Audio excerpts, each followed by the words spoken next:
नमस्कार, बहुत स्वागत है आपका। आप देख रहे हैं हिंदू धर्म में प्रदोष व्रत का बहुत महत्व है और प्रदोष व्रत हर महीने की कृष्ण पक्ष और शुक्ल पक्ष की त्रयोदशी को मनाया जाता है। इस बार ये प्रदोष व्रत बहुत ही दुर्लभ संयोग में आया है और सोमवार के दिन त्रयोदशी तिथि होने से सोम प्रदोष व्रत मनाया जा रहा है। शास्त्रों और पुराणों में प्रदोष व्रत को सर्व सुख प्रदान करने वाला महान व्रत बताया गया है, माना गया है। जिस तरह से एकादशी का व्रत भगवान विष्णु को समर्पित है, उसी तरह त्रयोदशी का व्रत भगवान शिव को समर्पित है। क्योंकि त्रयोदशी का व्रत शाम के समय रखा जाता है, इसीलिए इसे प्रदोष व्रत कहते हैं।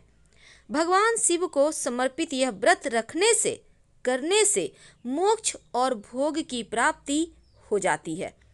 चूँकि शिव जी की कृपा के लिए ये व्रत रखा जाता है, तो सोमवार को यदि त्रयोदशी तिथि होती है तो उसे सोम प्रदोष कहा जाता है, और यदि मंगलवार को हो तो भौम प्रदोष कहा जाता है। अब चूँकि यह व्रत शिव जी को समर्पित है और सोमवार के दिन ये व्रत हो तो उनकी पूजा और अर्चना विशेष विधि विधान से की जाती है। शिव जी की कृपा से संतान की प्राप्ति भी होती है और प्रदोष व्रत करने से संतान की मनोकामना पूर्ण होती है। क्योंकि इस बार ये व्रत बहुत ही दुर्लभ संयोग में आया है और पौराणिक मान्यताओं के अनुसार प्रदोष व्रत की तिथि भगवान शिव कैलाश पर्वत पर अपने रजत भवन में नृत्य करते हैं। प्रदोष व्रत के दिन वो जो प्रदोष तिथि होती है, त्रयोदशी तिथि, शिव जी अपने कैलाश पर्वत पर रजत भवन में नृत्य करते हैं और सभी देवी देवता उनकी स्तुति करते हैं। अब प्रदोष काल क्या है? जब आप शिव जी की पूजा करेंगे, प्रदोष काल उस समय को कहते हैं जब सूर्यास्त हो चुका हो और रात्रि का प्रारंभ हो रहा हो, यानी कि दिन और रात के मिलन को प्रदोष कहा जाता है। और इसी समय शिव जी की पूजा करने से अमोघ फल की प्राप्ति होती है। वैसे आप चाहें तो शिव जी के मंदिर में जाकर भी पूजा कर सकते हैं और घर पर भी कर सकते हैं। इस व्रत को रखने से आपका स्वास्थ्य अच्छा होता है, आपकी लंबी आयु होती है, जीवन में हर तरह के सुख मिलता है और प्रदोष व्रत को करने से हर प्रकार का कुंडली का दोष मिट जाता है। चूँकि सोम प्रदोष है और इसका संबंध चंद्रमा से भी है और चंद्रमा मन से जुड़ा है, तो इस दिन व्रत रखने से चंद्रमा यानी मन की समस्याओं से, टेंशन से आप बच सकते हैं। चंद्रमा के अशुभ प्रभाव से मुक्ति भी मिलती है। अगर कुंडली में चंद्रमा की स्थिति मजबूत रहे तो व्यक्ति को शुभ फल मिलते हैं, दिमाग तेज होता है, टेंशन नहीं होती और शुभ प्रभाव से सभी अड़चनें भी दूर होती है। मृत्यु के पश्चात मोक्ष की प्राप्ति होती है। तो प्रदोष व्रत की कथा सुनने मात्र से गोदान के बराबर पुण्य फल की प्राप्ति भी होती है। क्योंकि इस बार शुभ योग में सोम प्रदोष व्रत मनाया जा रहा है, क्योंकि इस दिन सर्वार सिद्धि योग, आयुष्मान योग, रवि योग और अमृत काल का शुभ प्रभाव, शुभ संयोग भी बना हुआ है। इसीलिए इस दिन का महत्व बढ़ जाता है। तो त्रयोदशी तिथि के दिन सर्वार सिद्धि योग और रवि योग और सुबह 11:53 से शुरू होगा, अगले दिन सुबह 7 बजे तक रहेगा। आयुष्मान योग रात में 9:29 तक रहेगा और इसके बाद से सौभाग्य योग शुरू हो जाएगा। इन शुभ योगों में भगवान शिव की अगर आप पूजा करें तो आपकी समस्त मनोकामनाएं पूर्ण हो जाती है। तो प्रदोष व्रत की पूजा विधि क्या है? देखिए, सोम प्रदोष व्रत जो लोग कर रहे हैं उनको ब्रह्म वेला में उठकर स्नान आदि से निवृत्त होकर सबसे पहले महादेव कृपा प्राप्त सोम प्रदोष व्रतं करिष्ये कहकर व्रत का संकल्प लें कि मैं शिव जी का जो व्रत है प्रदोष व्रत उसको मैं करूंगी या करूंगा बोलकर संकल्प लें।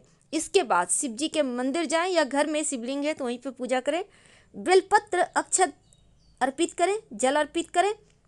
उसके बाद चंदन गंध सुगंध लगाएं, दीप धूप गंगा जल पुष्प मिठाई वगैरह से विधि पूर्वक उनकी पूजन करें। और इसके बाद आप पूरे दिन उपवास रखें और दान इस दिन जरूर करना चाहिए और नमः शिवाय का जितना ज़्यादा जप हो आप करें। आपने त्रयोदशी पर प्रदोष काल में यानी सूर्यास्त से 3 घड़ी पहले शिव जी की पूजा कर लीजिए और सोम प्रदोष व्रत की पूजा शाम 4:30 से शाम 7 बजे के बीच करना शुभ फलदायी है। इसके बाद आप अन्न तो नहीं खाएंगे, लेकिन हाँ, आप फल जल ग्रहण कर सकते हैं। लेकिन शिव जी की जो ये आप प्रदोष व्रत करेंगे, पशुपति व्रत भी इस दिन से आप अगर चाहते हैं स्टार्ट करना तो कर सकते हैं। दुर्लभ संयोग शुभ संयोग में आया है तो आप इस दिन से कर सकते हैं। अगर आप प्रदोष व्रत के साथ पशुपति व्रत भी, दोनों ही हो जाएगा। लेकिन सवाल है कि पशुपति व्रत आप कब करें, क्यों करें? देखिए, जब हो जीवन में बहुत मुश्किल हो, ऐसी टेंशन हो, ऐसे मुश्किल की घड़ी में आप फंस गए हो जो समस्या आप किसी को बता ही नहीं सकते, ना अपनों को और गैरों को तो बता ही नहीं सकते। खैर, तो जब जीवन में आप मझधार में फंसे हो, कोई रास्ता ना निकल पा रहा हो आगे बढ़ने के, आप बिल्कुल टूट से गए हो, तब एक बार आंखें बंद कर शिव जी पर भरोसा करें और पशुपति व्रत को करें। 5 सोमवार मात्र ये व्रत रखना है। आप इस बार के सोमवार से भी शुरू कर सकते हैं, या फिर आप अभी अगर नहीं कर सकते हैं तो श्रावण माह में भी आप शुरू कर सकते हैं, कोई दिक्कत नहीं है। तो इस व्रत को करने के नियम क्या है? देखिए, हम चूंकि प्रदोष व्रत की बात करें उसके बारे में भी जानेंगे, लेकिन इस व्रत को अगर आप करना चाहते हैं, अगर जीवन में जैसे होता है ना, व्यापार नहीं चल रहा, आपके बीमारी बढ़ गई है, आपका घर नहीं है, बच्चों का विवाह नहीं हो रहा, नौकरी नहीं मिल रही, स्वास्थ्य की समस्या है, नाना प्रकार के टेंशन होते हैं। कोई भी टेंशन हो, कैसी भी मुश्किल हो, जब लगे कि चारों तरफ से हार गए हैं तो एक बार इस व्रत को जरूर कीजिएगा। तो कैसे करेंगे पूजा? सुबह सुबह आप 1 लोटा जल, बेलपत्र जो भी आपके पास है लेकर, कुछ मीठी मिश्री गुड़ लेकर चले जाए शिव जी के मंदिर में।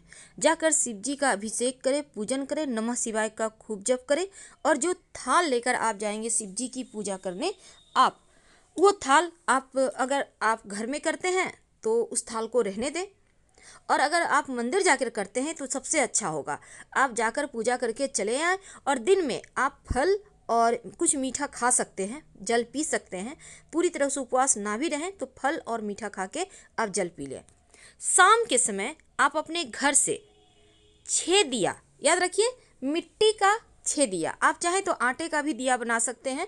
तो ये दिया आप एक थाली में, जो थाली आपने सुबह पूजा की है उस थाली को आपको धोना नहीं है, उसी थाली में 6 दिया, थोड़ा थोड़ा चावल रख लें साइड में थाली में, और 6 दीपक लगा लें। घी का दिया, उस दीपक में घी होगा और लाल धागे की बाती हो तो अति उत्तम। और इसको आप लेकर शिव जी के मंदिर में जाएं। अगर पास में मंदिर है तो घर से भी जला के जा सकते हैं, लेकिन कोशिश करें शिव जी के मंदिर में ही जलाने का। अब जाकर शिव जी के पास बैठ जाए और उसके बाद इन 6 दीपक को आप जलाएं।